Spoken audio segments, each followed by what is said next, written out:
Namaste and welcome to our continuing series, Evenings with Sraddhalu. We've been, over the last several sessions, going in depth in chapter 22 of Sri Aurobindo's Life Divine with the intention to study the nature of the transition of the soul from one life to the next. What is the mechanism of separation? What is the rationale of the passage in other worlds? And both rationale and mechanism of preparation for next life and reincarnation. As you can see, Sri Aurobindo goes in depth at the level of core principles. He takes extra effort to reintegrate with existing traditions of various religions, philosophies, belief systems, and shows how even though they may be almost infantile sometimes in their conception of things, that conception actually might have a grain of truth in a very specific, limited context. The reason he takes care to do that is as if to show that even behind some of these infantile conceptions, there used to be perhaps a deeper past knowledge, which has been reduced, distorted in time, and what remains today is this distorted perception. So, for example, when he takes up the concepts of hells and heavens, and then it shows you how actually one can have an equivalent experience, although they are not the way those traditions describe them to be. And so we get such a comprehensive view in which we can appreciate all variations, all possibilities of what is possible, as well as what commonly occurs, and more importantly, why. The why empowers us in two ways. First, that we realize with suitable preparation, we can take advantage of that principle, that working, that why, to have an added benefit, both in the nature of the transition, in the freedom we have in the subtle worlds, as well as the choices we have in our reincarnation.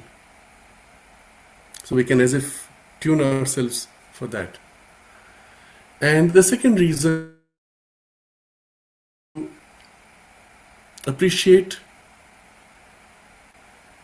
the way the universe is structured and works in the larger scheme of things, which reflects then in ourselves and the way we are structured as a microcosm. In what we have read so far, you see this idea again and again. What you do in the physical life while incarnated in the body has massive consequences in what happens after you leave the body. Equally, the decisions made in that internatal state between births actually formulate the broad direction and have massive consequences in the next incarnation and what happens then. This dual connection is so important to understand, but of this relationship, Sri Aurobindo says, it is always the inner which imprints into the outer. Yes, the outer has an influence on the inner, but the inner, taking in all the influences of the learning from the outer experiences of life, absorbing them in some sense, is the decider of which direction to go, what to keep, what to discard, as well as when to bring forward new and other facets of prior experience or inherent potential of a deeper soul or spiritual side, to draw upon those and infuse them into the front. This dynamic relationship of the outer and the inner, and the freedom of the inner always to assert itself, becomes more and more important as we learn to center ourselves more and more in the inner life, in the inner center, in the approaching the true soul, or at least its influence. You will find me using these multiple terms, approaching, coming under influence, etc., because I'm wary of speaking a vocabulary that is too rigidly defined as separating one from the other. That is psychic realization versus psychic unrealization. To me, those words are troubling because they are not really defined in a way that is useful. To come under influence of the psychic itself can have degrees. And there could be parts, mind, vital, even the physical, could come to different degrees. There could be influences which are specific to certain states or specific to certain activities. When, for example, the person is composing music and is aligned at that moment only to the psychic presence or the higher intuition, and then after that he is a very ordinary person. And there is nothing which is trenchant cutting that says, so and so person has therefore got this. No. There is always this continuum. And there is always a potential to deepen, to widen, to integrate further and more. Even when a person has constant contact with the psychic presence, I would be wary of speaking of psychic realization.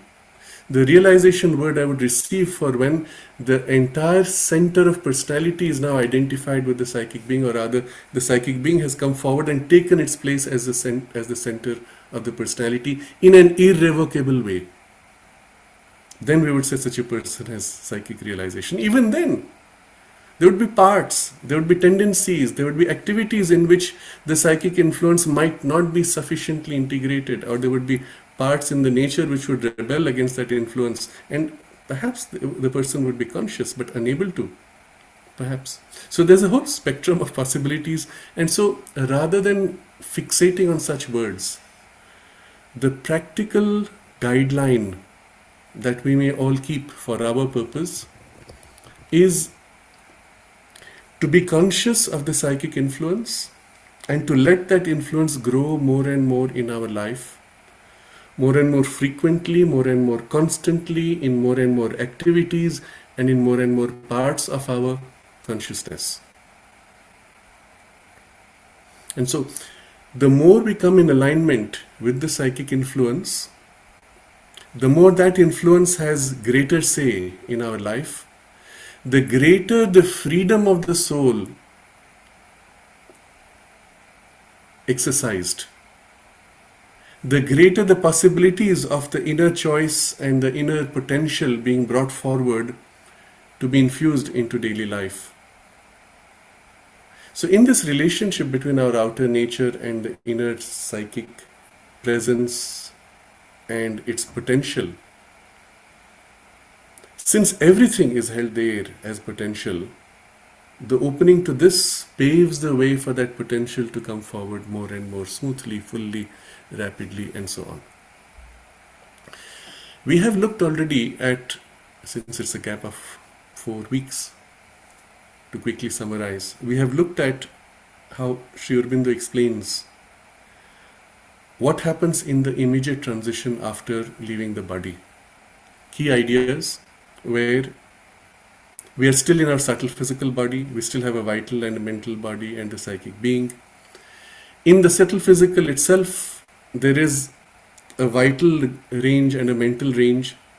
And so one can literally go through, just in the subtle physical grade, through multiple stages of the subtle physical's physical domain, almost material to the physical world, and then the vital and the mental. And each of these you would be in a kind of a dreamlike creative state in which your prior obsessions, fixations, ideas, habits, preconceptions, strongly molded in you, would tend to create a perception of reality, which, although your own creation, still reflects certain essential truths, but what in your own little reality bubble, so to say. And to these, Sri Aurobindo gives the term annexes to the real worlds. Going through those even, one would come in through annexes into the vital world. You can be in an annex to the vital world in your little bubble. So having passed through the subtle physical, one would enter into the vital worlds, again through the annex, dissolving the bubble. And who dissolves the bubble, remember? He said the pressure of the soul. If that pressure were not there, you would tend to remain bound in your fixed beliefs and value systems and fantasies or dream state. It's literally you're dreaming a reality which is your own conception, and it can be very finely detailed and rich and precise, but it will just be a dream. It's always the soul pressure which will as if push into the surface consciousness in the subtle body. Still there is a surface consciousness. That, oh, something is wrong. This is not quite it. It feels like there is something else which I'm not recognizing. Why that something else is the influence of the psychic pushing forward. Wake up. Dissolving and leaving out, breaking apart, so to say, elements which are no more useful. So again, you realize how important it is for that influence to be present in your physical life. So even in the transition, that element can be strongly present in making a smooth transition through. So having gone through the annex stage, you then enter the vital worlds, where something very important happens. Strong tendencies, you can of course fulfill through various experiences, and you can purge those tendencies which have no more value today, or no more value for the soul for its next line of experience. That next line of experience was decided at the moment of leaving the body, when the soul looked back at the past journey of life. In a single moment, the entire scene of every single event and every single moment of life and its learning experience, and in that flash, a decision made. And in that decision, a broad direction set for what it needs next. And that set decision, direction, determines now what will be discarded in the purgatory passage, where you purge out certain tendencies so that the built-up content of energy of those drives are exhausted, and that tendency itself can then be withdrawn and other tendencies brought forward. Through such a passage, purging what is needed, dissolving what is not needed, the soul, depending on the degree of maturity and individualization of all these levels, would then retain something of the individualized part of the vital or the mental, if it is reasonably evolved and individualized. If not, it will all be dissolved. But still the soul would then, having passed through the mental stage, to the extent it has been developed, and if it's not well developed, it would be in a sleep-like state, as the soul finally withdraws into the psychic.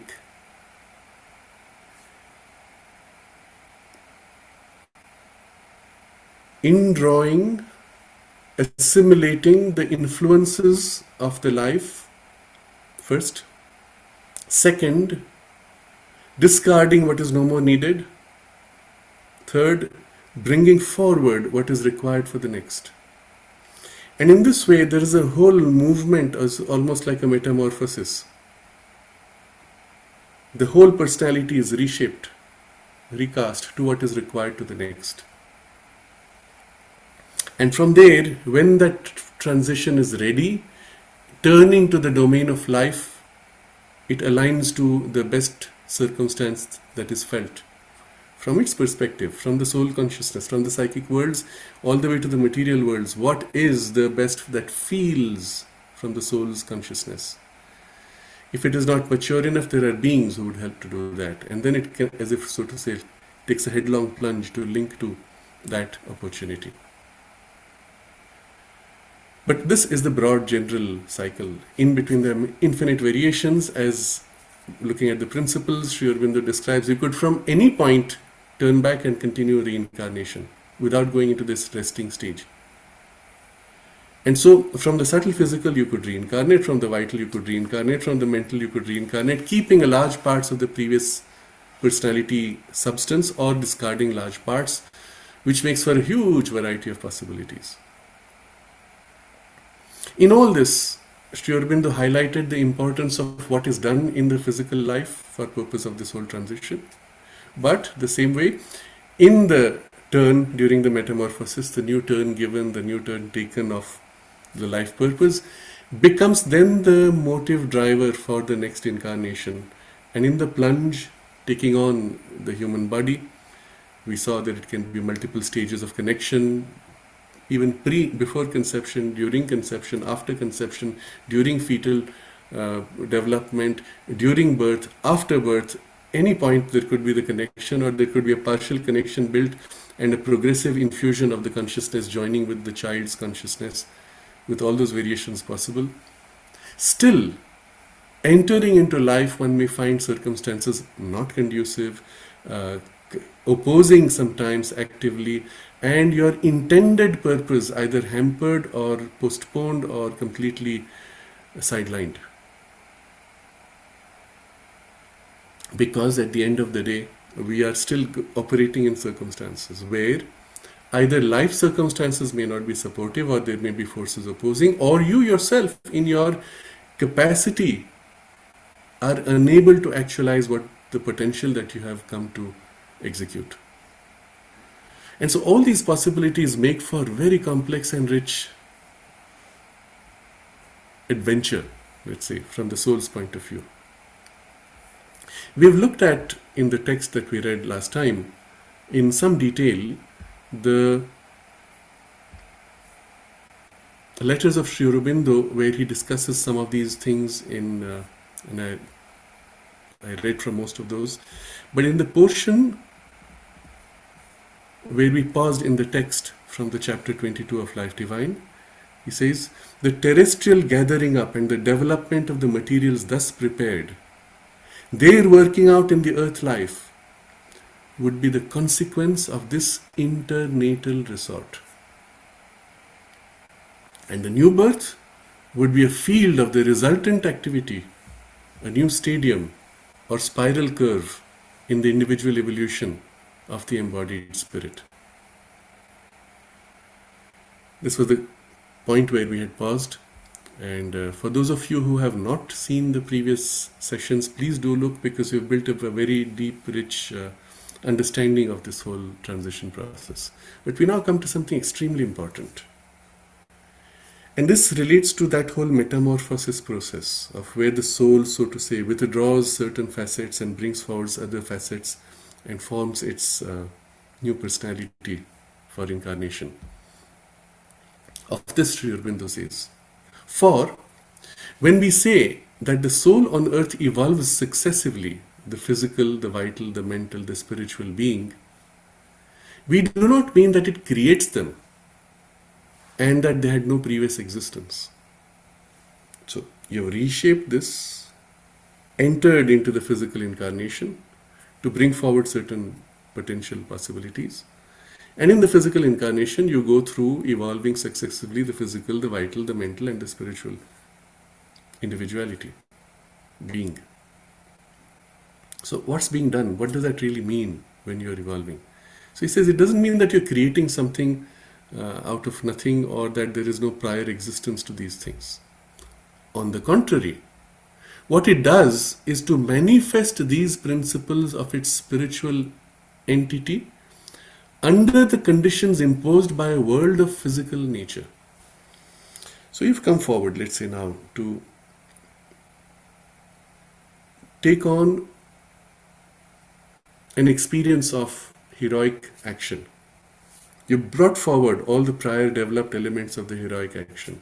So you have as if a certain capacity already prior built up. And then you want to develop them further and take forward a certain potential. You've connected to the physical life, with bringing with you a certain capacity, but now you want to grow more in that capacity. So this which you are bringing as a potential is a capacity at a level which is essential, like a principle, a capacity of consciousness. You are then infusing this on circumstances which are supportive or even opposing. If you're supportive, you have a supportive environment, you're born in a family which is strong in its valor and heroic tendencies. Or, in opposing terms, you might be in a contrary environment You have nothing to assist you. You have no examples around you. You have nothing in the inheritance of the biology or the life energy which you have inherited from your ancestry. You have nothing in your environment to uh, give you an example looking at someone, no stories perhaps to inspire.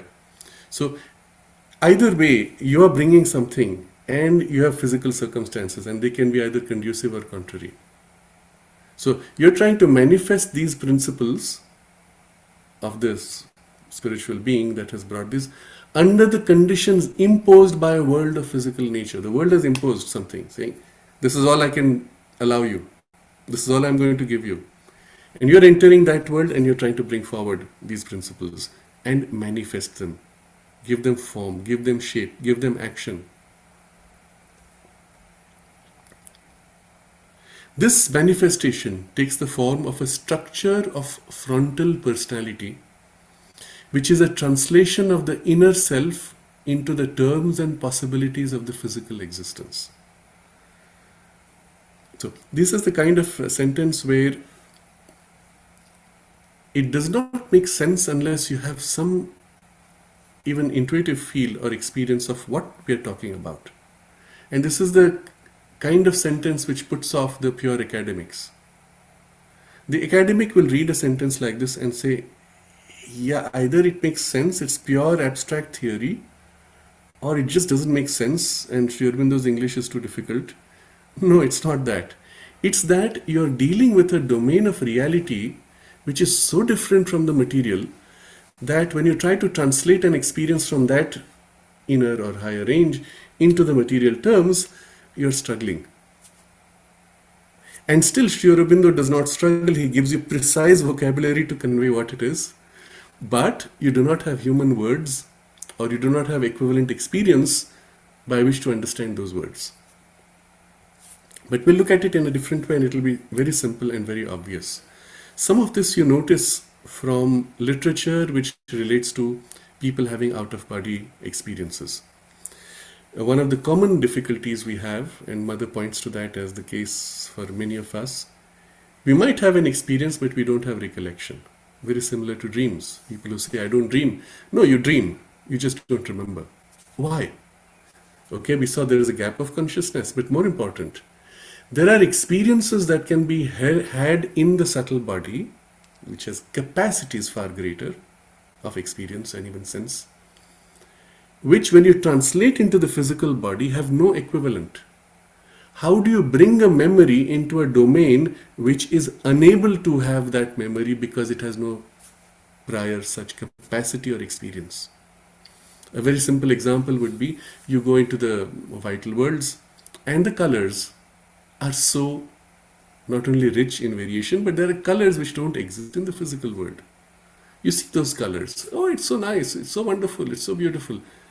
What do you name the color? I don't know. I've never seen that in the physical world. I don't have the capacity in the physical body to even imagine such a color. So when you come back and you now join with your physical body, what happens? The body has no connection, no imagination, no capacity for that color, and the color grays out, blanks out, or becomes invisible, unreal. The problem though is you're still carrying a memory, and as you join into the physical body, it fades and you have no words.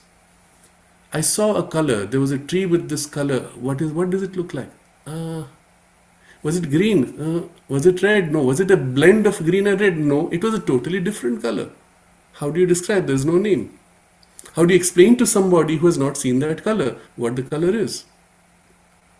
You see, because all of us have a shared world experience in the biology, we can all point to a red and say that is red. And so we have all come to an agreement, we will use this word for this color experience.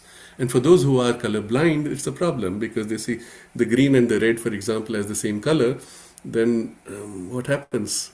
You say red, either fellow says, yeah, okay. You say green, he says, it's the same. But when there's a new color, you have no vocabulary. And it's not just a simple case of the sensory experience, it's also state of consciousness, for which you have no equivalent translation. The closest you will find, and this is the most beautiful part of Sri Aurobindo's work, the closest you will find is in Savitri or in Sri Aurobindo's poetry, mystical poetry, where he is able to convey the experiences with words in a way that as you read, you get pulled into that experience and you say, oh, this is a familiar thing. You don't, of course, get fully there, but it reminds you, you remember something which was long forgotten, and as if the influence of that begins to dawn on you and prepares you that when you have that experience, you say, ah, yes, it's familiar. And that's what you come back and you reread those words, ah, this is what he was describing. So what was earlier trying to dawn on you in a non-receptive incapacity, having had the experience, you come back and you say, this is exactly it. It's so precisely worded. Now it's the words have a living force that pulls back the full intensity of the experience. This power to transmit, and then once you have had the experience, to reactivate it instantly to its full power, is the whole worth, the value of this mystical spiritual poetry. And it is one of the most extraordinary gifts that Sri Aurobindo has left for us, for human beings. So I'm coming to the description here. He says, this manifestation takes the form of a structure of frontal personality, which is a translation of the inner self into the terms and possibilities of the physical existence. What you are within as a psychic being, psychic personality and its potential, is at that level so different as to have no corresponding equivalent in the physical world. But you're going to manifest it, you're going to try to manifest it, at least in the physical world. So what happens? When you try to translate, there's a translation of this inner self into the terms and possibilities of the physical existence. There's a huge reduction, but something closest equivalent, something like that. Almost this will fit together some pieces in a cluster of experiences to approximate what we're trying to express. And in this way, it forms a structure of frontal personality. You see how this works? In the translation, with all the reduction, a structure is created in the frontal personality. And this is the frontal personality in this person, the imprint that the soul has brought and was able to project forward. Do you understand? So when we say that something outside in you, in your temperament is a soul influence or a carryover from a past life, it's this kind of translation. It's not the thing itself. And it will reflect sometimes in familiarities. We have taken many examples over the last few sessions looking at reincarnation. So certain things are, it's so familiar. This whole field of music has a familiarity, but my development in it, my training in it was of a certain kind, and all those tendencies come forward. But when I try to fit them into the vehicle of available instruments, something is not quite. I'm struggling to make it fit. And this is quite different from the physical skill of it. Even with the physical skill, the conception of music I have, which I want to express, I'm unable to find the words or the forms for it, if the soul influence is strong. Otherwise, whatever is the reduced version, I do that, I feel good, I'm happy, and I let my life flow in that direction by the familiarity of that alignment, and that's all. This is often the way in most human beings. The life direction set by the soul is, so to say, driven. That you feel familiarity, you feel happy, you feel comfort, you feel as if it's worthwhile doing this, and that's all that's left of that push and what it wants to express. So, reread the sentence, you'll see how much sense it makes now. On the contrary, what it does is to manifest these principles of its spiritual entity under the conditions imposed by a world of physical nature. This manifestation takes the form of a structure of frontal personality, which is a translation of the inner self into the terms and possibilities of the physical existence. So physical existence only offers limited terms and possibilities, like limited colors, limited capacities. And this, which comes from the soul, undergoes a kind of a translation and creates a structure of frontal personality. So we look at this child, we say, oh, this child, he has a musical talent or ability, or he will be a musician, or his being is of music. This is interesting observation. Uh, Somebody, if you know the name Rajarshi, who founded a school in Bangalore later, when he was in the ashram before as a student and then as an adult, uh, he was a musician through and through. He would sing, and that was his life. And one day when he met my teacher, MP Pandit, Panditji told him, you have a musical being. And through his life, Rajesh, every time he met me, he would tell me, Panditji told me this. And he would be so happy just to think of that and remember that. And you get a sense then of how close that whole turn of nature was to the soul aspiration for this incarnation. And you see how the thing works. And so his being is turned like this everywhere. It is through music, as if. But of course, you can't get music everywhere. So what happens? That same thing which we are reducing to music in the surface physical terms, which was in a soul quality, which is not just music, but something which is the harmony of souls, joyous flow of song and music and expression. If you had to use human words.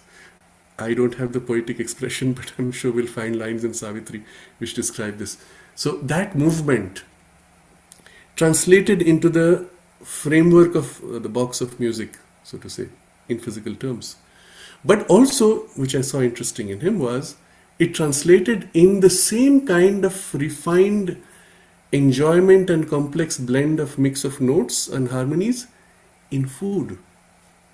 He was a master of the appreciation of different kinds of food. And he would go into fine nuances like a musical creator. He would, once in a while, when I had to go for programs in their school, he would take us out.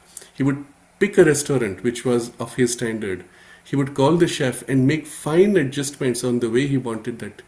And when the food would be brought, he would eat like you're tasting music, joy. You see, the key word here, for which there is no English equivalent, is rasa. And the element in him was this rasa aspect and the enjoyment of the rasa aspect. Yes, largely in his being through the music, but it was there in every other part, in every other direction. And I'm giving this as an example because through this you can as if reach behind and feel the nature of the soul's joy and purpose in this incarnation, to have that expression of the rasa or the tasting of the rasa. But the way it was infused was multifaceted, touching so many facets, because physical nature is too reductionist. And that's why we cannot reduce the soul's purpose in just one or two lines, or a few words, or a career form, or even a specific kind of activity by saying, oh, it's just music. It's a reductionist. You are unable to make a complete direct imprint. It has to be translated, and the word Sri Aurobindo uses takes the form of a structure of frontal personality, which is a translation of the inner self into the terms and possibilities of the physical existence. You understand? The sentence is so precisely describing what happens in this translation. So, this is the manifestation. Forms this frontal personality and a structure in it. In fact, he continues, we must accept the ancient idea that man has within him not only the physical soul or Purusha with its appropriate nature, but a vital, a mental, a psychic, a supramental, a supreme spiritual being. So we don't just have within us the physical soul or physical Purusha with its tendencies and appropriate nature. That's what it seems like in the body incarnation. But there's also vital soul, vital Purusha, mental soul or mental Purusha, psychic soul, psychic Purusha, supramental soul, supramental Purusha, or a supreme spiritual being, of which all these are, so to say, aspects or facets, we might say. And this he is referring to when he says the ancient idea, he is referring to the Taittiriya Upanishad. Again, I'm going to make a slight aside, because one sees this tendency in so many new age attempts of spirituality to mix everything up and say, it's all the same. Oh, all the religions are the same. Oh, all the traditions are the same. Not at all. the kind of depth that you find in the most ancient Upanishads or in the Vedas, and with this kind of understanding and with this kind of detailed conception, formulation of the nature of reality and our individual nature, you do not find in any other tradition. And it's all right to say, in this tradition, in this one line of whatever holy book of some tradition, I found a similar idea. A similar idea is not the same idea. It does not go into this kind of depth and completion. I'm going to take a moment here to perhaps go all the way to the beginning of this chapter, where Sri Aurobindo actually has the phrasing from the Taittiriya Upanishad. I think it is here.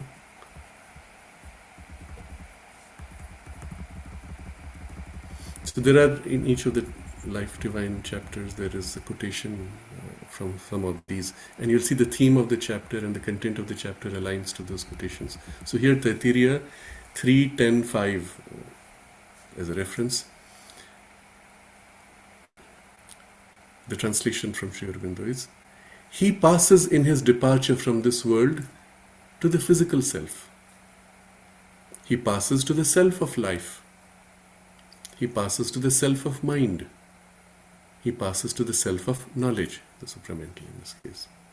He passes to the self of bliss, Satchidananda. He moves through these worlds at will.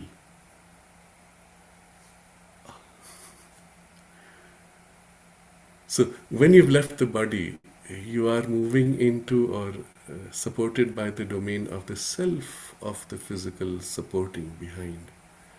But from this to the self of life, the self of mind, the self of the super mind, and the self of the Satchidananda. So these become, so to say, the five domains or the five bodies which are described in the yoga tradition. But you understand what is taught today is so superficial. The deeper truth is something here. And in these, he moves through these worlds at will. Why? Because there is a self of you, equivalent of these worlds, already present. You can enter the domains of the Satchidananda because there is a self of Satchidananda, self of bliss, which is yours. You can enter the supramental worlds because there is a self of supermind, which is yours. You can enter the domains of the mind because the self of mind, which is yours. Now, obviously, we can't all do it in the full waking consciousness because the waking consciousness of that grade is not organized. Nevertheless, the self of that domain is existing, supporting. And because it is there, you can get to that. It's not as if you're creating something which was non-existent. It was already there as potential. But in bringing it forward and organizing it, you're building the faculties and capacities of engaging in that domain, and then having developed that, you can enter the mental worlds or the higher ranges of the mental worlds or the supramental worlds and so on. But you can do that because there is already the self of mind behind, or the self of supermind, or the self of vital, or the self of the physical. So we're coming to something very profound here, and it's one of those things where you can't talk too much about it until one has an experience of what that really means, but we can come very close to even understanding what that experience could be like by dwelling on it in the way we're doing. And that's why, you see, after a point, Sri Aurobindo does not bother to explain too much. You could just take this much and build around it a whole chapter, perhaps, of how that happens, what happens. And you'll get all the essential processes and the relationship in the lines that follow in what Sri Aurobindo gives. But that's it. The elaboration will be obvious in the experience. So, in fact, we must accept the ancient idea that man has within him not only the physical soul or Purusha with its appropriate nature, that's what we are now with our soul nature, physical nature, and behind it the physical Purusha supporting, but a vital, a mental, a psychic, a supramental, a supreme spiritual being. So we have to accept there is all this. These are the... And either the whole or the greater presence or force of them is concealed in his subliminal, or latent and unformulated in his superconscient parts. So now comes this whole idea. Either the whole of this, of the Purusha, is, or a greater presence or force, is concealed in his subliminal. So either the whole is there or a greater presence or force is concealed behind. Let's take the example of the mental, vital, and physical. In the mental potential, and you see this happening in every child spontaneously around the age of 10, 11, 12. Slowly the mind awakes. After 12, typically a strong tendency of individualizing of the mental being comes forward, and with it all the faculties of intelligence begin to sprout and grow, and the natural instinct of the child is to exercise those faculties as they grow. If you did nothing and just nourished him, he would tend to grow. Challenged him when the growth stops to push further, and you would take him to beyond his instinct limited growth. You push him to his greater potential. But what's happening? Where is it coming from? Where is it sprouting? How does it know what to develop? Which direction to develop? The faculty itself is not developed by you or by anything you teach. The faculty is unwinding, unfolding, flowering out in you spontaneously. Do you understand what that means? It was always there. It was as if folded up like petals and now unfolding, and the faculty was always there. In your exercise of it, you are giving it a more and more organized form, ability, skill, capacity that is growing. But the faculty itself was already present. So let's take a simple faculty of logic. You see the children starting to argue typically at that age. But this is not correct. Why do you do this? This doesn't make sense. Is it logical? And sometimes parents who have not developed the intellect the same way will simply say, oh, you will understand when you grow up. This is how it is. I don't know, but this is what we have been told. Something. And the child tends to reject because it's irrational, illogical, typically with rituals or beliefs. And it's good. Question. Please develop that. But what is he doing at that point? Questioning. And as the faculty grows, he begins to question his own questioning. And then suddenly comes this recognition, hey, I can argue out anything. I can justify anything. The faculty is now coming into its own and meeting its own limitations. If you allowed it to. If at that point, or if at each stage the teacher says, stop asking silly questions, don't ask, behave yourself, don't question, or other means. All this gets shriveled and blocked in its unfolding possibilities. The faculty is still there, undeveloped. What is development? Is its drawing out and organizing in material biology embedded mental consciousness. Where it was held potentially is in the subtle inner layers, subliminal, behind the veil, in the subtle body, we could say. So, for example, you step out of the body, you will find your intelligence is much greater. You embed yourself back into the body and immediately the intelligence dims. You take the person who has a mental, they used to use the word retarded. It's apparently today that's considered not polite, so you have to say mentally challenged. Let's just say it as it is. There's a retardation in the development, and you'll understand why. There's a retardation in the mental development. The person steps out of the physical body. In most cases, that layer will be functional. You re-embed and there's a dulling reduction, the retardation. Now, if there is a biological block, you have to struggle through the block. If biologically the nervous system, brain and other machinery are reasonably okay in the current human evolution, then that retardation potential is overcome by the force of inner push and the exercise which draws out, organizes and fixes the capacity in its working in the surface layers of the embodied mind. Surface mind, surface consciousness, surface personality. These are the words we use in the layer that's organized in the physical. But where did it come from? It came from the inner domain of mind, where what happens in this subliminal, you have either the whole or the greater presence or force of them concealed, of the mind in this case. So, 3 terms he's giving us. We have to stop and really explore, because there's a lot of knowledge when you pause on these and ask why.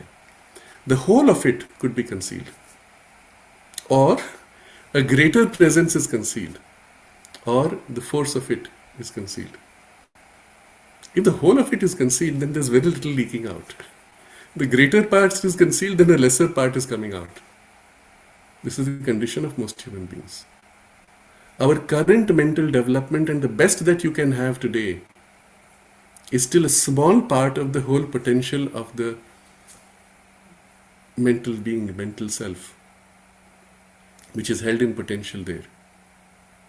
If from childhood the whole training was better done, and this is something I keep saying, and it's not an exaggeration, what could easily push the intelligence capacity way beyond what is current.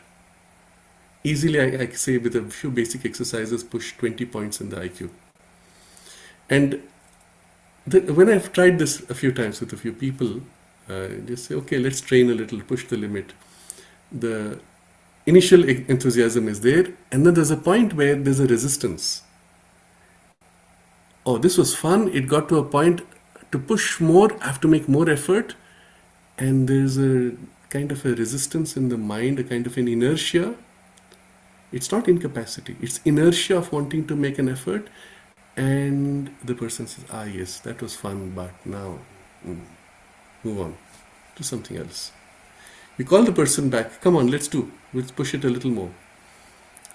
Yes, it requires you to push as if the limits of your resistance in the physical mind. But even when you're doing that, the faculty itself is there, and it's just pushing through resistant material.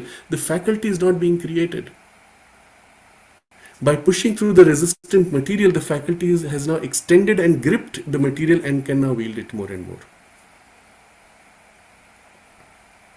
And you do find adults at late age. Only today I met somebody who said, I'm going to join a university for adults and start learning what psychology or maybe mathematics or whatever. This is a lady. And this is because there is enough interest in the mind consciousness, and it's a developed, intelligent mind, that it does not mind this resistance, it enjoys overcoming this resistance. Who is enjoying? This mental person behind, subliminal, wants to. And behind that is the soul, you, the person incarnate truly, who says, this I want to complete. It was quite a remarkable meeting just a while back where I had with a lady. I said she wanted to enter mathematics. Instead, she was taken into, I suppose by external pressure, wrong guidance, she said, to become into finance. Still, mathematics is her love. And then she said she got into programming, which was the most interesting, and that was her real love. Why? Who chose this? Soul's choice. In soul's choice, it drew forward on the potential of the mind and the mind capacities which are inherent in all of us. In this, Sri Aurobindo has used the vocabulary, the mental soul or the mental Purusha. And from there this. So he has to bring forward, okay, we're coming now to the text again. So either the whole or the greater presence or the force of them is concealed in his subliminal or latent and unformulated in his superconscious parts. So in the subliminal it is concealed. In the superconscious layers, remember we have the supramental also, the supramental Purusha and the Sachidananda Purusha. These also exist. They are part of us. But what's missing?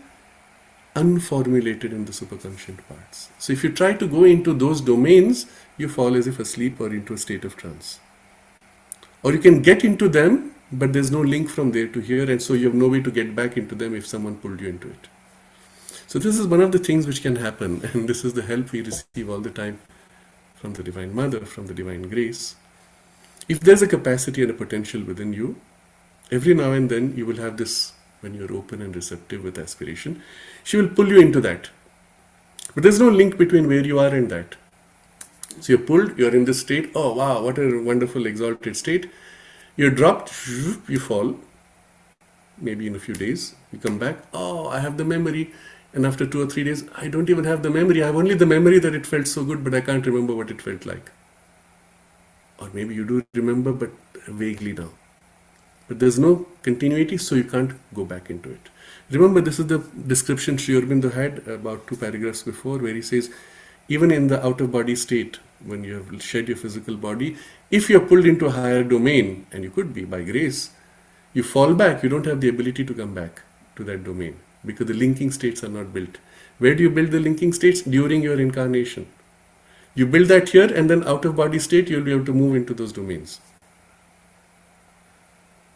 So, in those higher parts, unformulated in his superconscient parts. That's why we call them superconscient. When they are more formulated, they become conscious to us in higher and higher ranges of, and the names Sri Aurobindo gives are higher mind, illumined mind, intuitive mind, overmental and supramental, and then gradations even there, and so on. The vocabulary is not important. The fact is there is a continuum that can be built up, for which the essence is already there in the Purusha of the mind, supermind, or the Sachidananda voice. Supreme spiritual being is what he calls that. So I'll reread that line. And either the whole or the greater presence or the force of them is concealed in his subliminal or latent and unformulated in his superconscient parts. So what we are doing in our evolution is only bringing forward what is already there in the principle and in the potential capacities. So what happens now in this bringing forward? He explains. He has to bring forward their powers in his active consciousness and to awake to them in his knowledge, in its knowledge, in the knowledge of the active consciousness. So again, this is one of those amazing articulations. If you understand this, you get the whole essence of the evolutionary process, and you can enormously accelerate it by various means. So he has to bring forward their powers. The powers are already there. Let's stay with the mind for the moment. So the mind self is within you. You want to bring forward its powers in his active consciousness. This is this part, this fellow on the surface, embodied person thinking, I want to increase my mind capacities. It's behind the veil, and I have to bring it forward. And to awake to them in its knowledge, in the knowledge of his active consciousness, you have to awake to them. You understand what that means? In your current mind awareness, become conscious of this thing which is there as a latent potential. You awaken to that potential in you, to that power, to that faculty in you. And you bring forward that thing. So there are two different things. The bringing forward, and he puts that first, the bringing forward when it happens, and it may happen occasionally by grace or by the push of the soul or by help from external influence, whichever, is brought forward. Suddenly you say, oh wow, this is such a wonderful state or capacity or potential in me. Then it fades out. But if in the outer part you awaken to the fact that it is there somewhere inside me and I felt it come forward and I felt it withdraw, from here now you reach back and so to say draw it out again.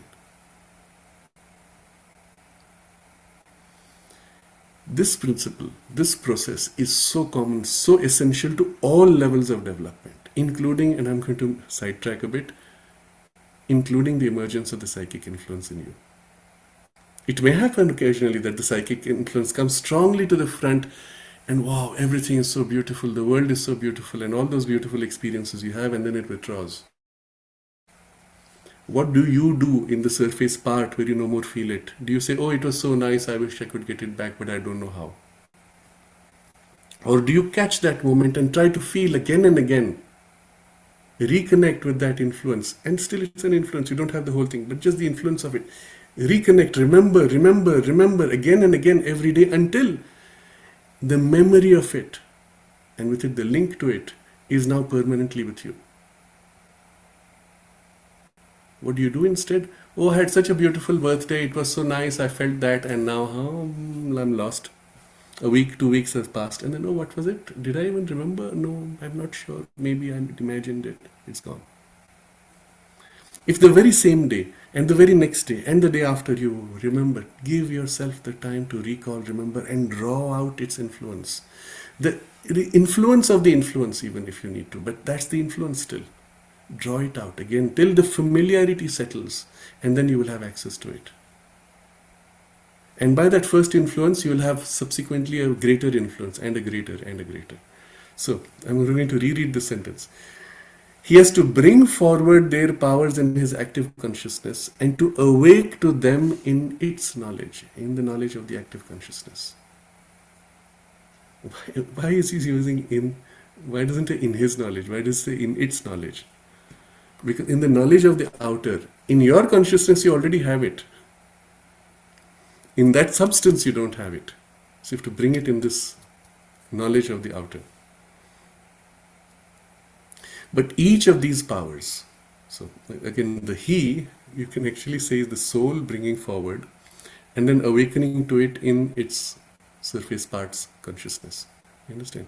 Who brings forward? He has to. He is who. Well, often it's the soul pushes forward because the outer nature is incapable of getting to it. But it can happen by grace, by external help. So this is what used to happen in the intensified sadhana process in the early days of the ashram. You remember every day people would go to the mother or Sri Aurobindo, in the early days even Sri Aurobindo, before he withdrew from the active contact, physical contact, but kept the other level of contact. So you went to the mother, or before that Sri Aurobindo also, and she would look at you and transmit, or she would physically place her hand and transmit and infuse substance and the experience itself, and the power and the faculty and the capacity. Or draw from within, just pull this out into the person, infuse and imprint. And you were in this state of consciousness, lifted, awakened, widened, shifted. All that was behind this in the subliminal or in the higher ranges, brought forward, infused, awakened. What do you do after that?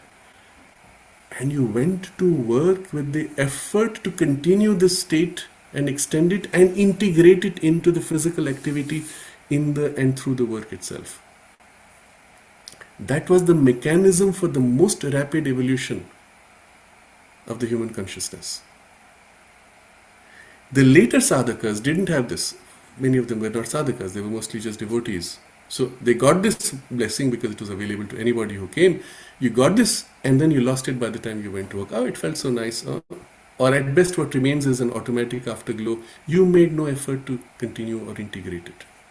It happened in many cases, even despite your effort, but it took a little longer. But those who made the effort, and this was the condition of the initial group of sadhakas, they had enormous rapid progress. This is the essence of evolution. The drawing forward of that which is in this way latent already within you, with full capacity of the entirety of this mind Purusha, waiting, and the bulk is still hidden, remember. So all that comes forward and gets organized, infused into the outer substance, which is now able to familiarly recall, draw upon it and organize it more and more. So what are all the things you have to do? The greater presence, the whole presence, or the greater presence, or the force of the presence has to be brought forward and formulated, from its latency brought out into activity. And that's the essence of evolution. Evolution is driven by that thing which is already present behind the scenes, behind the curtain, which comes forward and organizes in the physical, material, outer nature, form, life, individual. That's the true driver of evolution. Sri Aurobindo has other very interesting descriptions of this process in other parts in the Life Divine, where he discusses how even when an animal experiences a struggle, some unusual shift, unusual change in environment, it doesn't know what to do, doesn't know how to adapt. It is from inside that the nudge comes, pushing in a direction. And again, through the repeated nudges, it forms a groove, and the groove becomes now the instinct of the animal, and then eventually the instinct in the species. That's how the species evolution takes place, and even the individual in the species evolves. By the push of the soul, nudging repeatedly on a single point. Look back at the billions of years of slow physical evolution, how much struggle has been to form and shape the behavior of each of these animal types. The instinct of the lion, for example, to eat the rabbit or the deer, or to leap, to hide, all those things have been slowly built up, so to say. or in many cases infused in one go in the beginning, and then from there slowly built up to develop into more and more sophisticated forms. Still, it is from the inner that all this happens, and the true driver of evolution is the inside out. The outside receptivity makes a difference. Why am I spending more time in this? Because if you understand this process, you can actively participate and accelerate and use the help of the inner and the higher both, or even from an external environment. You go, for example, to the physical samadhi, you place your head on it, there's a substance which is being soaked in. Are you conscious? Can you hold it? Can you retain it? Can you build and amplify and intensify it? If you do, then you have this benefit. So, you can also call upon the help directly from above, and the substance can be infused directly by the Divine Mother's grace, even without the physical hand touching directly, as even Sri Aurobindo and the Mother used to do sometimes, even at a distance. So, he has to bring forward their powers in his active consciousness. Active consciousness is this, not in the passive sleeping or inner subliminal, in the active surface. And to awake to them in its knowledge.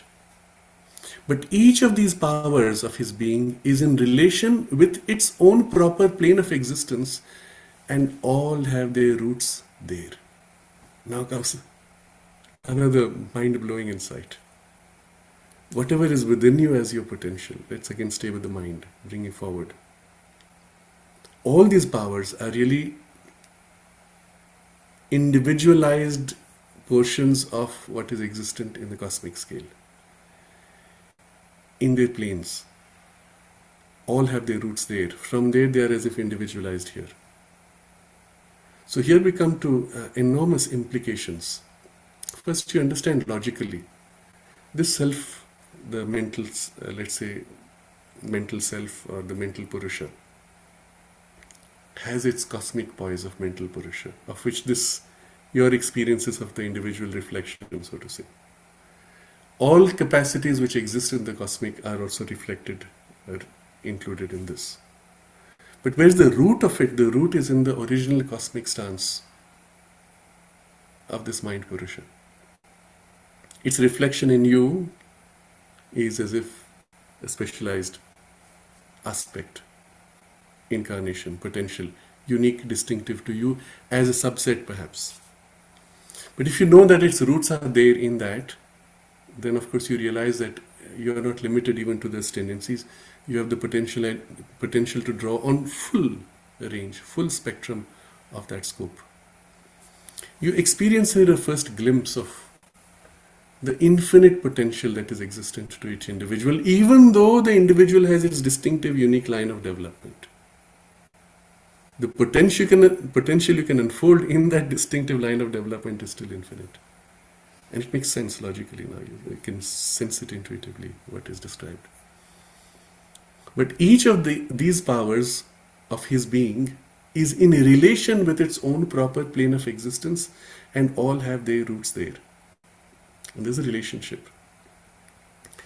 This has two other implications. First, that you can draw upon that, so grow as much as you want. But the other is, through this power, therefore, you can as if perceive and act upon, and through that, in the world, or receive the influences from the world in that quality in your individual part. Both the action and the perception are possible. So let's take again a very material example with the mind still. Your mind's ability to conceptualize, visualize, conceive something, picture something. It's happening here in your individual consciousness. But if you tune in and tap into this larger possibility of the imagination, you glimpse what is being imagined, so to say, by the divine creative consciousness. Or you can put out a formation of the mind which is imprinted in the collective or even the universal or cosmic consciousness. And it impacts, influences circumstances. And he explains, it is through them that there takes place the subliminal resort of the being to the shaping influences from above, a resort which may become more and more conscious as we develop. So it is through these planes of existence where the roots are there. It is through them that takes place the subliminal resort of the being to the shaping influences from above. Behind, within, in the subliminal domain, it's as if we are opening out to the full potential in the plane and the whole cosmic domain. Your individuality, so to say, opens out into universality on each of these levels, in each of these powers of consciousness. And as you develop, you may be able to draw upon that more and more, draw upon that knowledge or capacity from there. Again, I will take a couple of examples of implication. You have seen in this movie, which was called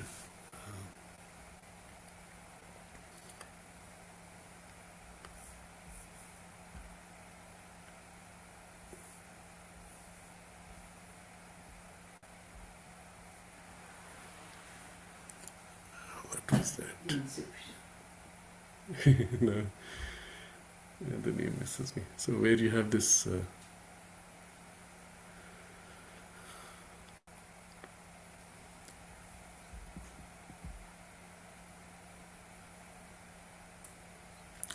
I want to just double check that is the feed live. Are you getting messages?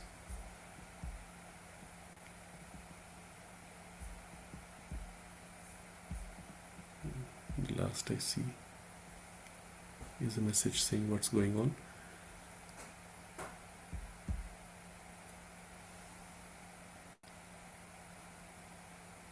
Okay, yes, all fine, thanks. It's in the movie where you have these human beings in a computer and the whole world is a simulation that they're dreaming. And so once they're conscious, they're able to, so to say, plug into the master computer while you're living a simulated life in the movie. You can download a capacity. So in the movie, Neo is the hero.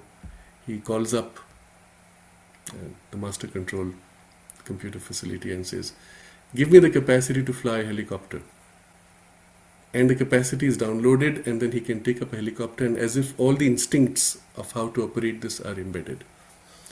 This is actually possible.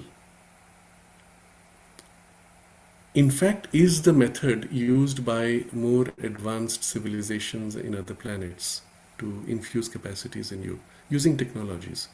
But the same thing can be done more directly by a spiritual opening to a higher universal consciousness generally. Need not be of a higher level, but on that level, universal consciousness where you can draw a facility, a capacity, and embed it.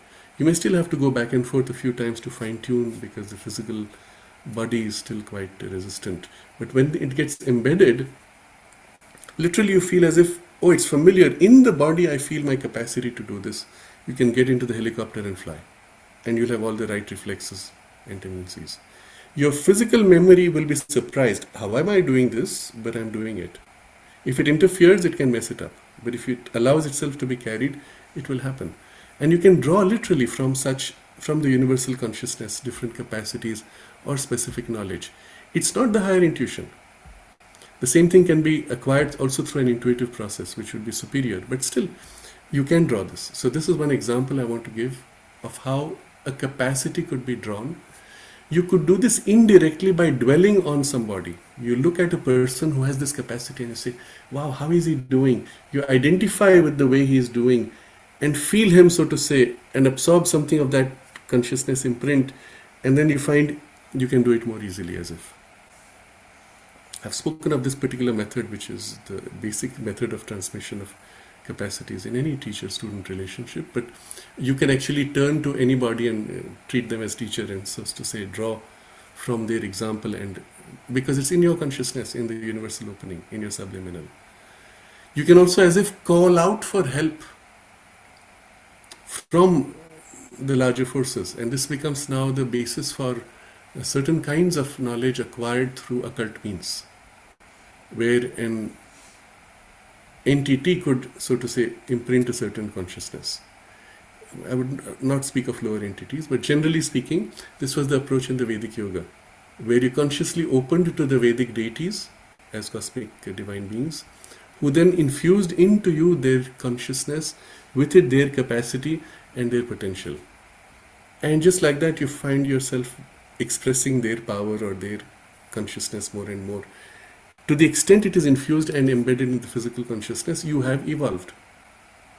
So in the Veda, there is this very interesting idea that our evolution is their incarnation, so to say, or as we grow, they in us grow with us. Interesting. They're just two different ways of looking at the same idea. So the Vedic approach itself was built on this, that you invoked the deities, you opened yourself to the Vedic deities and their functions in you. So you had to understand what their functions were. And then with the verses, you invoked by prayer. There were two verses. First is an invocation, and the second one is the affirmation, which, having received, now fixates, infuses, and makes permanent in you. Otherwise, you receive, oh, it feels nice, shoop, you come back, the thing is gone and evaporates. So there are two movements. One is receiving, and then the second, insisting, affirming, infusing, until in the physical substance itself, now that capacity, consciousness, power, skill, tendency, faculty is now yours. You have evolved. Or they have now grown in you. So there is this mutuality of concept in the Vedic evolution, Vedic spiritual practice, that we help each other. As we open and they infuse in us, they grow with us. It's an interesting idea. So I think that gives us enough understanding of this. Yeah, the movie which I was referring to is The Matrix. I'm sorry, it slipped out of my memory. So The Matrix, for those of you who might like to, it's worth watching if you've not seen it. So now we're continuing with the text. But each of these powers of his being is in relation with its own proper plane of existence, and all have their roots there. It is through them that there takes place the subliminal resort of the being to the shaping influences from above, a resort which may become more and more conscious as we develop. So the more our growth of consciousness, the more we can actually draw upon this. It is logical then that according to the development of their powers in our conscious evolution should be the internatal resort which this nature of our birth here and its evolutionary object and process necessitate. Logically, if you have grown much more in this growth of their powers in your evolution, in the internatal, between two lives, the nature of your birth and evolutionary object and process also would be different that you resort to. Obviously, if you have developed more, you would want to express more. If you felt in you the potential to take much more, you would want to develop that much more. And therefore, in that state also, you would reach out as if to draw upon that potential and choose to infuse that more and more. So the internatal process would resort to these processes, these means, and bring these objects into the intention for the birth.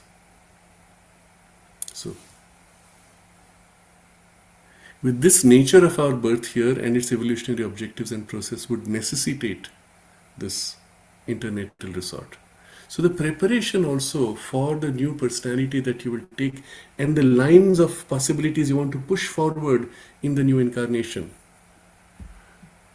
all of that would be prepared in that internatal phase with this purpose. You understand what he's getting to? And perhaps the duration of that internatal also would need to be longer if you had to draw in a greater preparation. The circumstances and the stages of that resort must be complex and not of the crudely and trenchantly simple character which the popular religions imagine. But in itself, it can be accepted as an inevitable consequence of the very origin and nature of the soul life in the body. So how complex is that? You can imagine all the different nuances you would want to draw upon, and the way the preparation would be. And you can see also there it is in that point that some of the individual aspirations would align with certain cosmic deities. And so the deities might say, here's a soul aligning to this purpose, and we will infuse, we will join, support this evolutionary line. And that's how they join and participate from that point. You see how complex this can become potentially. Because in reality, all the faculties, all these powers are those cosmic deities. You're already, so to say, plugged into a combination of their influences in you. But then some of them will say, yes, this one is sufficiently evolved or pushing in this direction, we will also participate. And this is where you see the basis of the Vibhuti process of infusing and amplifying the human potential. In the integral yoga, we do not specifically aim at the Vedic deities also. We aim at all these being essentially powers and aspects of the one Divine Mother. And by opening ourselves to her entirely, the full potential of her working, which is a complex blend of all these possibilities, can act in us freely, directly. One of the key steps of the integral yoga is the amplification of all these powers in us, in all the parts of our being, in our nature and in the soul powers. So there are two things. From the soul aspiration, the four powers have to be amplified, and then their embedding, their organization in our outer nature also has to be enormously amplified. So all this is part of objects of the integral yoga and done by this direct process of opening to the Divine Mother's Shakti, her energy, and in her four aspects particularly working in you.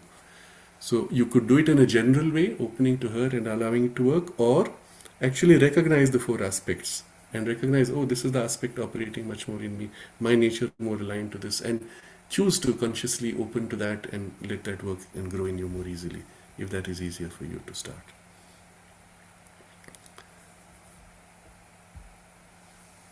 All is a closely woven web, an evolution and an interaction whose links have been forged by a conscious force, capital C, capital F, following out the truth of its own motives according to a dynamic logic of these finite workings of the infinite.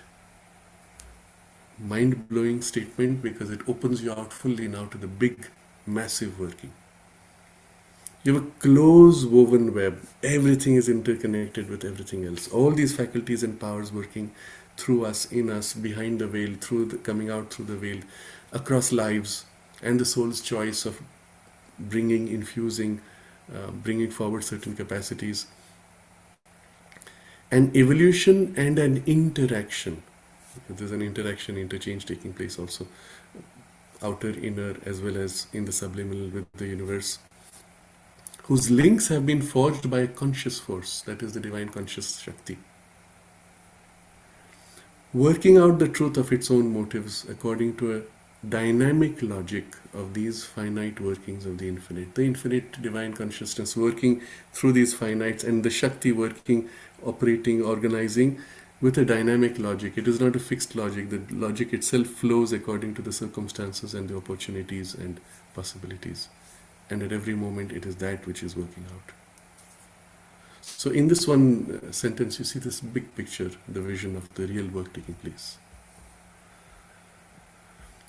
In this view of rebirth and the soul's temporary passage into other planes of existence, if this view of rebirth and the soul's temporary passage into other planes of existence is correct, both rebirth and afterlife assume a different significance from the color put on them by the long current belief about reincarnation and the after-death sojourn in worlds beyond us. So once you get this, Sri Aurobindo has to argue out. So he says, if this is correct, then you have to question all those beliefs. But this he got to by going through again a very clear logic. But in a very gentle, polite way, he's telling you that all those long current beliefs are mostly wrong. Or they catch partial truths and warp much of it. Something else which is even more essential here to recognize.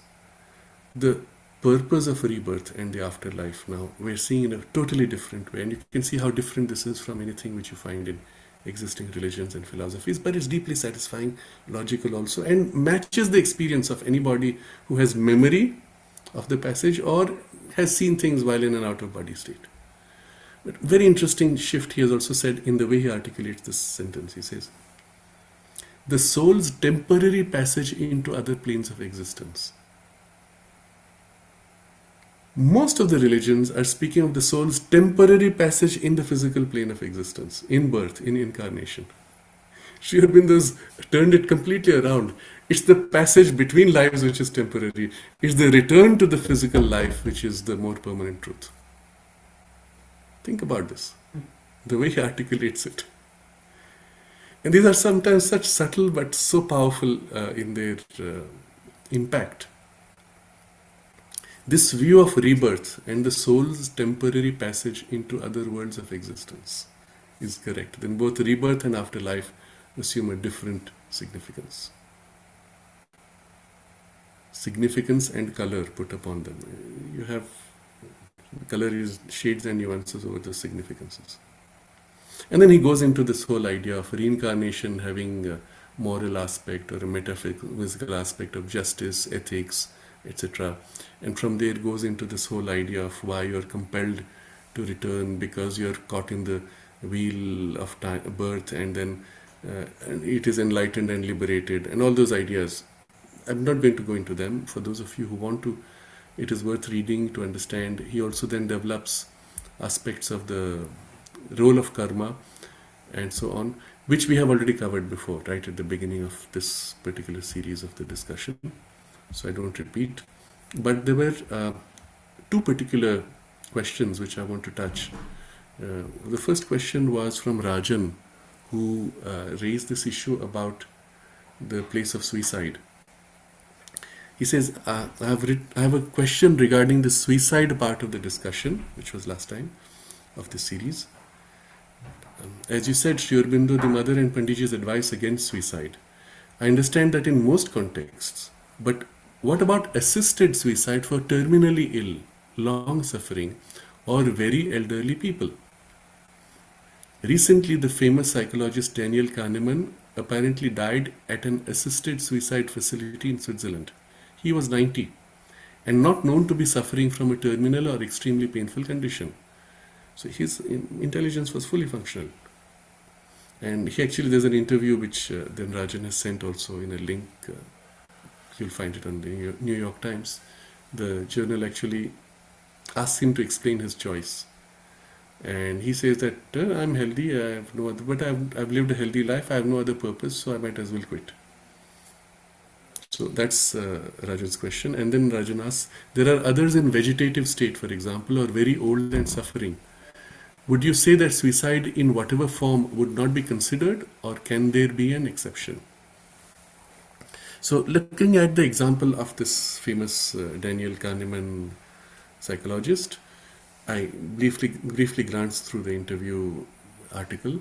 There's not much that he says. Basically, he says, I have lived a complete life, so I see no point in continuing. I'm healthy. I have no purpose. This, unfortunately, is the consequence of having lost the link with the psychic and not having a larger framework of what life is for. So from that, you can understand his psychology would be of a very poor, shallow, superficial kind, necessarily. Where you're here by chance, you grow and you understand how your mind works, but there's no fundamental purpose to why you took birth. If he had understood or even remembered that there was a reincarnation, he will come back again. And that he actually came for a purpose, and the purpose is not completed because he can do so much more with a functioning mind and body. If he had recovered that much, or even had something of the psychic influence within him strong enough, he would have said, I can quit, I've had a complete life, but I can do so much more, and push this to limit. It is also possible, I'm not ruling it out, that somewhere the purpose of his incarnation was done. There's nothing left. In such a case, the soul itself would have found the necessary means. There would have been a body breakdown, shutdown, and he would have left. But when the body is healthy, from the soul's point of view, hey, I can do so much more. And unless it chooses to leave, one should not have done this, what he did. And if we were present when he was kicked out of the body by the body being shut down, he would have, so to say, woken up eventually to his deeper sense of purpose in the subtle body, and he would have said, hey, that was kind of a stupid personality. I wish I had continued, I could have continued longer. But okay, I've done my part, let's continue. That's typically what would be the response. There's another response which also is documented by some out-of-body experiences. Watching someone who's just been living his whole life in some kind of a foolish religious belief of purpose of life being whatever the religion had put in the box. He comes out of the body and suddenly the memory, full memory of his incarnation and purpose comes back, and the reality of what he's here for, from where he looks at the whole life wasted in that religious belief and shakes his head and says, what a waste, and moves on. This is the reality outside the little box that we live in. So I would say even in Kahneman's case, no, don't think it is justified. I've actually seen a case of this. Was a person who was a very good friend. He was living in Singapore, he was a businessman, and having retired from his business, he had certain objectives, one of which was to translate Sri Aurobindo's works into Chinese. And he completed that. He had 3 things, he told me. This. One of them was translation. And then one day he came to me and he said, Sraddhalu, I have completed all the 3 things which were my life's objectives. What do I do now? Very powerful, booming voice. And in the instant it was obvious what the situation was. So I just said to him, from this point, every day, the one thing you have to do is deepen your immersion in the mother. And 6 months down, he left. But the leaving was the soul's choice, having completed the work. And he would come back in a fresh body with a different priority objective. One does not need assisted suicide for that. It's very clear when the soul decides, it finds its own way to gradually shut down, withdraw the life energies, and the body begins to break down, and it goes. Very simple. On the other hand, if the soul says, no, but I want to complete more, even there's more that's left, it'll infuse more life force if it is capable and conscious enough. It'll infuse more life force and push the body. If the body breaks down, it'll struggle. It'll say, I wish I could, I wish I could. It all depends on its capacity and how much support you get from the body. But in this case, the decision made gradually withdraws, the body shuts down, and he is left. It was very smooth, peaceful transition. No problem. The other cases of vegetative state, I'm coming back to Rajan's question, people in a vegetative state also, there are 2 types. Those in which the soul has already left and the biology is technically dead, just sustained by a machine with some mechanical life force. Or the soul is actually present and saying, it's interesting, why not just continue as long as I can as an experience, I'm enjoying this, or whatever is happening internally, it is absorbing. There are cases which I've mentioned before, because this kind of question has come before, where after 30 years the person wakes up from the so-called vegetative state with full recall of what happened during the 30 years, sometimes without recall. But it shows that when the soul is present, it may accept that condition, it may work to heal and overcome it, or eventually it just says, okay, now I need to get back to, and comes back. In many cases, this has happened when the medical science declared the body vegetative, and so they said, now we're going to harvest the organs. They were about to start cutting when the fellow wakes up and says, hey, stop. So it shows you that there was a choice to stay, and it needed the shock to make the soul assert itself and say, hey, no, I want to continue, stop this. So, and then there are actual cases where the soul has already left. But how do you distinguish? It needs a deeper sight. So, I don't have a simple answer there, but still, mostly I would say, since we can't make out, don't do anything. Unless there's a financial issue. So, you say the body in a vegetative state, we can't sustain, it's too expensive, well, you do what you can. But if you have an insight, then you would try to draw the person out also, which is also possible. Or very old and suffering people, again the question would be, if the soul had decided to leave, then it would find its way. So very old or suffering is still not good enough as a reason for assisted suicide.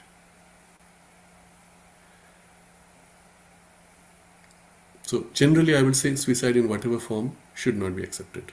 There are no exceptions. From a spiritual point of view, purely. Then there are all kinds of other interests. We don't get into those. There is another question which comes from Plumeria. It is in the comments of the last video, where he says that the explanation at 22 minutes of evenings 2:39, does that mean that the traditional view of karma is somewhat correct? That things which happen to us is based on our past, and we cannot see in the totality of time the various lifetimes because of our limited vision, and so we don't register the ignorance and thus feel the punishment at present, etc. I'm not reading the full question. No, it's not correct. And we have discussed this in some detail in the earlier portions of this particular theme of continuing consciousness across lives from the same chapter. And in the lines which I am now currently skipping, we had actually looked at Sri Aurobindo's discussion of the law of karma. And yes, there is such a thing, but it is a law operating at a level, and there are other laws operating at other levels, and ultimately it is always the freedom of the soul, freedom of the self, freedom of the divine consciousness and its grace to override every such law. So yes, there is such a thing as karma, and it's simply the nature of the interdependence of processes. But Sri Aurobindo insists that it is not mechanical, and in fact it is quite a plastic process and very complex, and a lot of things are happening, including the fact that a karma created at a certain grade of consciousness is only operating as long as you are in that grade. You move to a higher level, it ceases to affect you, and as a force which was put out, it tends to dissipate. And the divine will is not a mechanical will. The divine will operates through even karmic processes. So what might seem like karma from a certain perspective might also look at an action, seem like an action of the divine grace working, because it used a certain channel available of the karmic energy force and used it to direct for an outcome which is quite different from what the karma might have done by itself. So there's a lot of flexibility and freedom. Finally, the nature of karma itself, if you see as a force, all force being essentially limited, reflected, distorted workings of the one force, which is the divine cosmic force, conscious force, the divine mother can reshape even a karma from a negative into a positive outcome, or erase instantly, freely, because the freedom of the self is all that matters.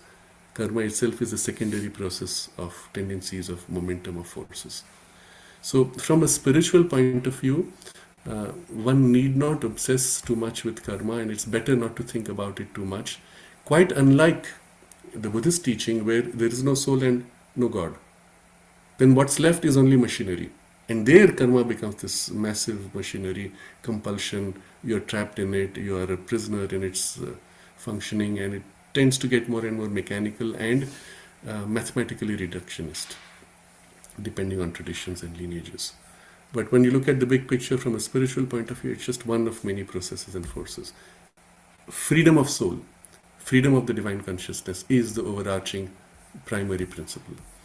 So Sri Aurobindo, now I'm skipping several paragraphs because we have already covered them, and there were key ideas with which we started, where he says that it's not about reward and punishment that makes us reincarnate. The reincarnation itself is a choice. And what happens at a very advanced stage of evolution is this gathering of different personalities which are built up, from which the whole growth takes place with different variations in the personality, the person being the same. So we come now to a very important idea, and this is the distinction made between the person and the personality. The person who incarnates puts out a personality, and the personality is a temporary mental, vital, physical formation of the real person, the psychic being. So I'm going to read this paragraph briefly, and it's something we will elaborate upon the next time. So he says, personality is only a temporary mental, vital, physical formation which the being, the real person, the psychic entity, puts forward on the surface. It is not the self in its abiding reality. In each return to earth, the person, the Purusha, makes a new formation, builds a new personal quantum suitable for a new experience, for a new growth of its being. When it passes from its body, it keeps still the same vital mental form for a time. But the forms or sheaths dissolve, and what is kept is only the essential elements of the past quantum, of which some will but some may not be used in the next incarnation. So some will be used, some may not be used, and it keeps only what is relevant. The essential form of the past personality may remain as one element among many, one personality among many personalities of the same person. But in the background, in the subliminal, behind the veil of the surface mind, life and body, contributing from there whatever is needed of itself to the new formation. But it will not itself be the whole formation or build anew the old unchanged type of nature. So it's not as if once that personality is there, you're going to draw it back. It's there as an influence, as an imprint from that life and the personality used then. And yes, these things do come, but as a mix, they can be very complex. Because, well, let's say you have had at least a few hundred lives before with very different personalities. So it's as if you have a crowd of at least 100 different personality facets which are there. So it's not even as if they have an individual thing. It's more as if the influence relevant for this lifetime has been as if brought forward, infused to form the current personality, and the current personality has a blend of all these tendencies already developed as capacities in the past, and now pushing forward with a different focus.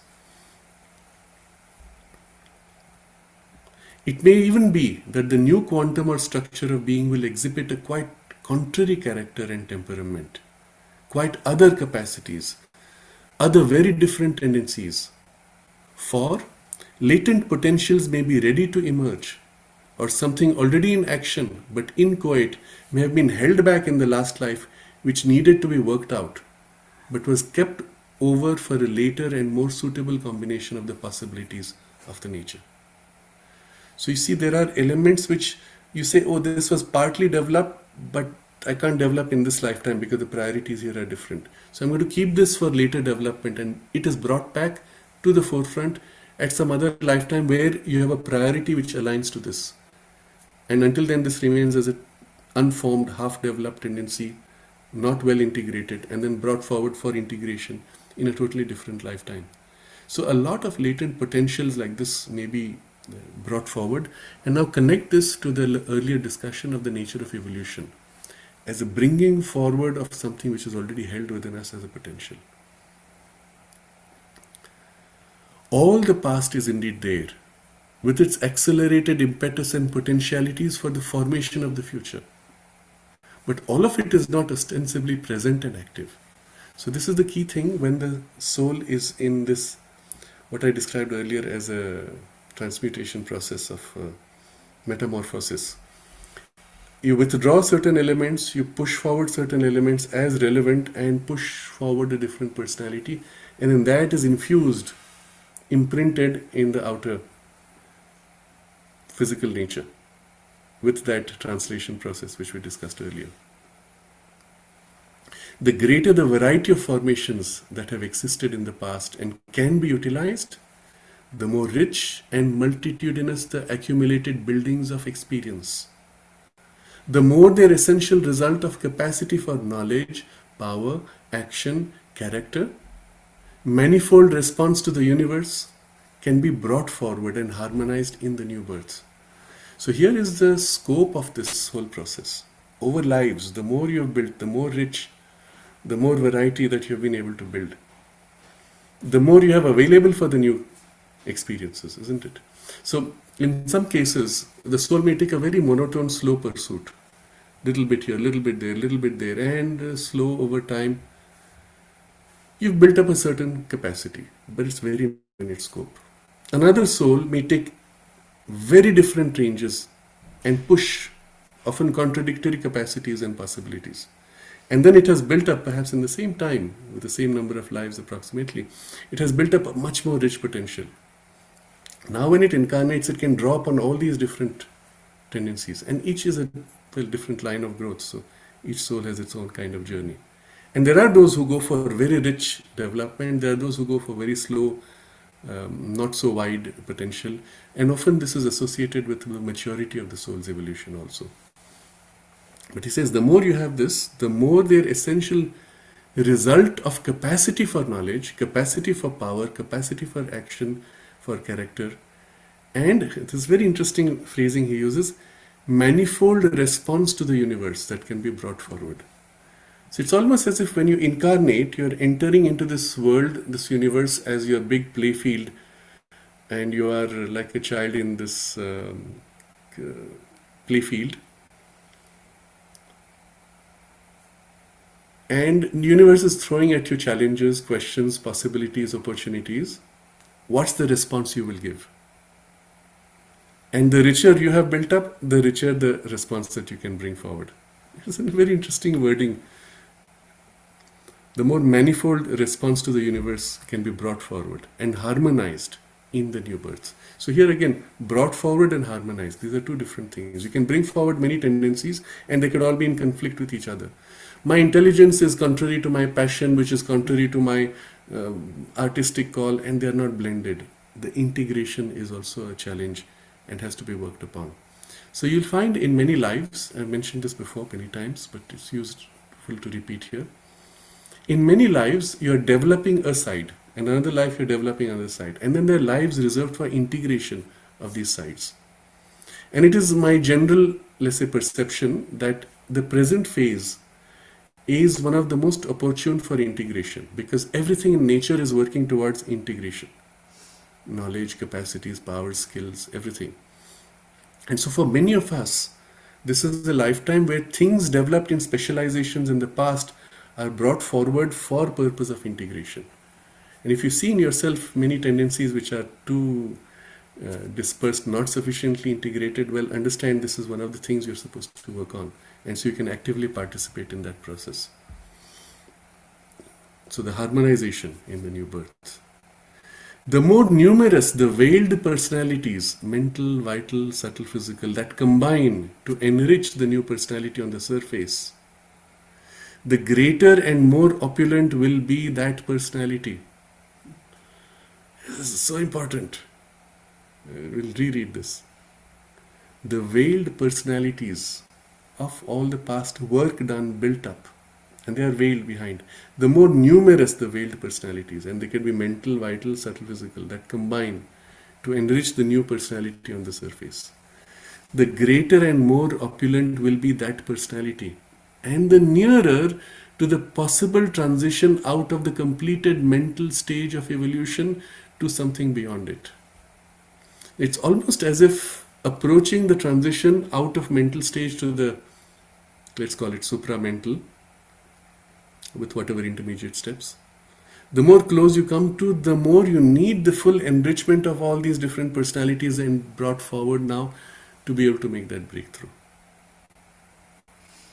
The greater and more opulent, wealthy, rich, you have so much that you can bring forward to bring into manifestation, so much you can draw upon to overcome, to master your circumstances, to lift your possibilities to their highest. Transition out of the completed mental stage of evolution. We are on the brink of that. If we have reached that point, we have completed this to something beyond it. So I would hope that for most of us, we can say we are approaching this point of completed mental stage. It's not the case. For many, there has not been sufficient integration in this, particularly with the peak of rational and mental development that the present age represents. Many of us have not made that effort. Make it now, do it now, develop your capacities, even including the mental capacities as much as you can, to push to be able to make this leap. Such a complexity and gathering up of many personalities in one person can be a sign of a very advanced stage of the individual's evolution, when there is a strong central being that holds all together and works towards harmonization and integration of the many-sided movement of the nature. Can be a sign, doesn't mean always. But certainly if it is, then in this very advanced stage of evolution, you still need the strong central being which will hold it all together and work to harmonize and integrate all this many-sided movement. Dwell on this idea. A strong inner focus that holds it all together. Otherwise, you tend to be pulled in disparate tendencies. So you see now, if you look back at your phase of education, it's something which I will insist. If you're young still, if you, it doesn't matter what your age, if you're young biologically and mentally, push all the facets of your capacities. Don't stay stuck in a kind of an inertia of that which is easy for you. Learn to play instruments, write poetry, sing, do some challenging activities where you have to overcome your fears. And basically, if you look at the spectrum of possibilities and the fourfold character of the soul aspirations, push the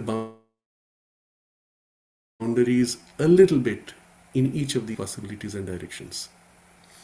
Don't do it because, as we are taught in our education or in a family, you have to excel, you have to be superior to others. No, it's just to bring forward a certain capacity and push the boundary, push in its expression in the surface nature. Even if that's not the priority in this life's temperament, push, draw upon the full richness of possibilities that have been worked upon. You'll feel your way, but play with this, push as much as you can. Give yourself the time for these things. And if nothing else, do the things which give you deep satisfaction, even if briefly, even if once in a week, once in a month. Do those variety of things. Try to enrich your life as much as you can. And you will notice when you do this that there is a focal point of the central aspiration which will become more and more evident, which will become more and more visible to your own awareness. And this is the strong central being that holds together everything, harmonizes and integrates the whole many-sided movement of the nature. But you have to really work on this if you want to make the most of this opportunity of this lifetime. And today, because of technology, all this is becoming very easy. You don't need to spend an entire life to dedicate it to become a musician. You've done that before. Draw upon that now and just play with the music, have fun, enjoy. And you can do that with very little equipment. You don't have to buy expensive things. Play with your existing tablet or computer keyboard, or just sing your heart freely and let that musicality of your potential inner, developed in the past, just flow out in the joy of that expression, and so on. But then he says, but this opulent taking up of the past would not be a repetition of personality. It would be a new formation and large consummation. It is not as a machinery for the persistent renewal or prolongation of an unchanging personality that rebirth exists, but as a means for the evolution of the spiritual being in nature. So we are not here to repeat mechanically the same thing. We want to have the full evolution of the spiritual being, that's you in your origin, in nature, that's in this movement of the manifestation. So at this point we have come to something very important. You're seeing the big picture through all these different facets of personality. You're seeing how all this potential is being brought forward through from behind the veil into the surface part and organized, which is the whole emergent evolution. You've seen the mechanism of this coming forward and how you can participate to amplify it. And how across lives all these different facets are also present, and they're all there as if influencing to make a potentially very rich expression here, on the brink of a breakthrough beyond the human mental evolution to something still higher. At this point, we come to a very important question. With a strong individuality holding it all together, this whole richness. Since the goal is not mere repetition of the same personality, do we still need to forget it all each time we incarnate? And have to start again even in our memory. I don't remember, but I feel my life has a purpose. I don't know what it is, and then I go through all the confusion. Why not this maturity now built up with whatever partial integration available? Why not continue this into the next incarnation? The soul might have this as an intention, but that intention may not be enough. It needs 3 conditions to be fulfilled to be able to carry through, without being bound in a very narrow personality again. Allowing for this full flexibility of a changing, widening personality of a new formation each time, without losing the memory and the continuity of consciousness. And this is the question which is our focus now, for which this particular theme we had taken up. And this question now we will take up for the next session's discussion. First, is it possible? Yes, Sri Aurobindo says it's possible. And what are the three conditions to be fulfilled for being able to make this transition? And again, I'm bringing it to the context of us as we are today, assuming that for all of us, it's one of those very important lives where so much of our potential has been brought forward, and we are moving to this conscious participation from the mind to a new stage of evolution. We don't want to lose it all and start afresh.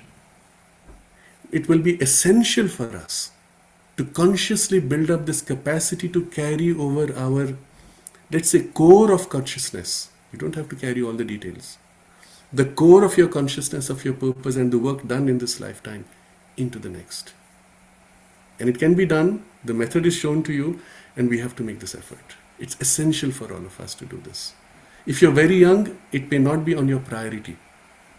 But if you are at any point of age where you've crossed the halfway threshold of life, typical lifespan, you will begin to feel this as very important, because you realize one human lifetime is not enough for the work to be done. We want to be able to continue without losing so much time. Typically, a person spends the first 20 years completely lost, still just coming into your own. The next 20 years trying to find your deeper sense of purpose. And the next 20 years, having found it, trying to undo the damage done by the past education and all the wrong habits infused into you. And you wish you could have had this knowledge right at the beginning. And then the last 20 years, your biology is not keeping up with you, and you have to struggle with the resistance of inertia and other issues. So if you look at it that way, the actual time given to you is very little. If this memory could be carried over into the next, then right from the beginning you could as if continue and work on it with the full capacity. So, but this part, the capacity to carry over, you have to develop. And for that, what are the requirements? This will be our discussion next time. I'll just look at the chat box for any immediate questions to take up.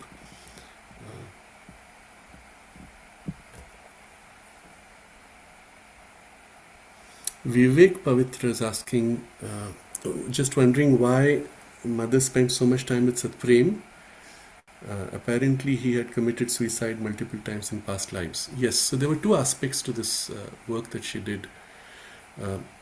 Satprem, remember, was one of those exceptional beings who also represented an alignment to one of the beings that was, I'm going to use this word because the mother herself would pointed this out.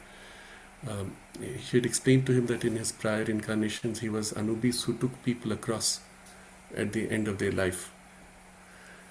Meaning that he was an emanation or aligned with an emanation of the Lord of Death. And so to the part of that consciousness that she wanted turned to the divine, he was the vehicle for that turning.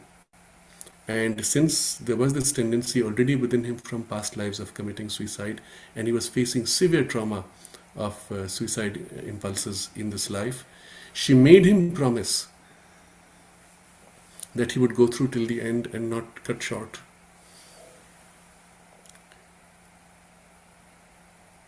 What is moving in this narrative is about a month before he left his body, he called up a very close friend and said to him,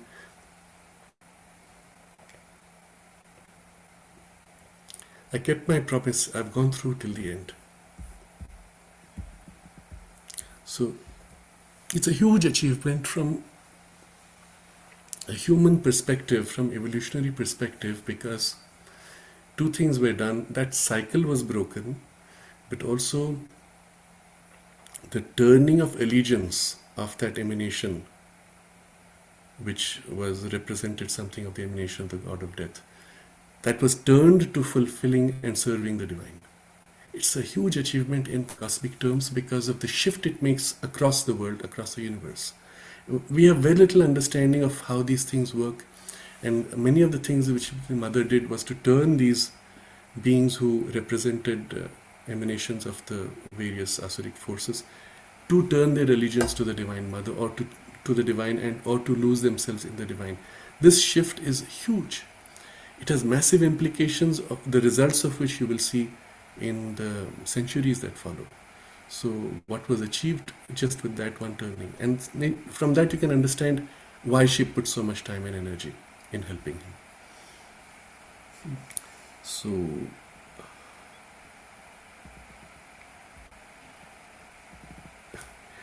Vivek again asks, the problem is the time where making a living takes 7 days a week and you don't have time for your home life. I'm going to put this in a broader context. There are two aspects to it. One is the general human condition where we have allowed ourselves to be enslaved by a machinery of society which is more and more sucking the life out of us. In his little book, The Yoga and Its Objects, Sri Aurobindo describes this condition of humanity as death that is life. You're basically living zombies. You're living a dead life.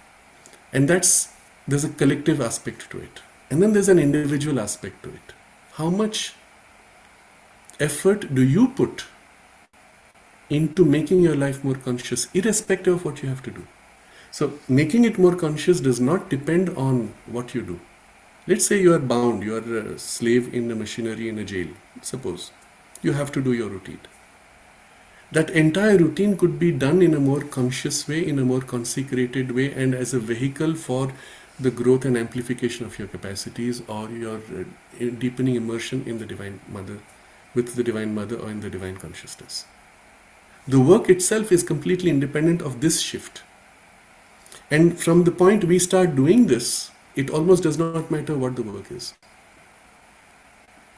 So assume that you can't get over your physical condition, start working on this psycho-spiritual change. What will happen then subsequent as that change grows, the physical circumstances will change also. You will find that you will have options, you will have choices where you can reduce that degree of compulsion. And you will be able to find more and more time, but also circumstances which will assist you in living a more free life for this, dedicated to this purpose. I'm going to put it another way. Look at it the other way. If today everybody in humanity was given complete freedom, what would they do with it? The mass of humanity would simply while away their time and literally burn themselves out in chasing very superficial, exhausting activities or desires. See what happens when somebody wins the lottery. In a few years, either they lose all the lottery or they lose all their health and die of some diseases. Why? Because there is no clear concentrated purpose and no organization of life purpose around that, life activities around that purpose. So it's almost as if we need that slavery to keep us active and give us direction, even if that direction is kind of meaningless, so that we don't waste our life in whiling away in just superficial, instinct-driven waste. So think of it in terms of a fine balance. How much slave driving do you need to not waste your life, at least to come out of inertia into some rajasic tendency? And then from that, how much can you make of your own effort the shift from the rajasic to a sattvic or a higher value-based prioritization? I would suggest, at least all those who find this kind of discussion interesting are ready for that transition. Start making that shift. And don't worry too much about others who are still in the machinery where they need to be kicked in order to not fall down. And if you can make the shift in yourself, it will have a ripple effect, and perhaps even the systems might change. And perhaps from the education itself, eventually children will be brought up with a higher ideal and purpose, so they will not slip into this kind of tendency for degeneration, which is largely the result of a very meaningless education. So where do you start making a change? It will have to be with yourself. And make this change in you which is accessible to you. The rest will follow in some way or other. And perhaps for the collective shift, it may take still a little time. But you'll have been participating in that shift by making this change in you. So I think with this I'm going to pause for today. Review this key point that we have now looked at, that there is a huge preparation that has gone into this particular life. And especially for those of us who are drawn to higher spiritual potential and to the integral yoga itself, where you want to amplify all your capacities and turn them to the divine. There's a huge preparation of lifetimes already present subliminally.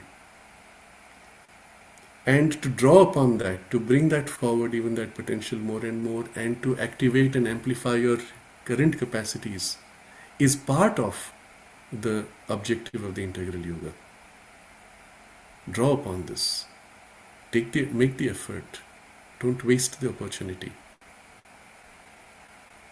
And most of all, if you understand the principle behind that we discussed as distinct from the Vedic yoga, draw upon the amplification of the mother's force working within you. Let that grow in you. Let that fill your intelligence to amplify the intelligence and push its boundaries. Let that fill in your life energies and amplify its capacities.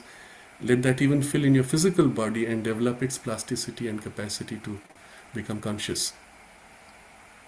Then all the work done in the past would actually have a vehicle to be able to come forward and bloom and blossom to make your life more enriched, more fulfilling, and also a more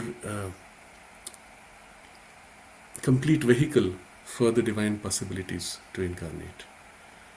And then how we will carry all this without losing it into the next will be the theme for next time. So let's take a moment to concentrate in this aspiration to make our life fully bloom and mature in its full possibilities, so that all the work done in the past can actually contribute to the potential being developed now.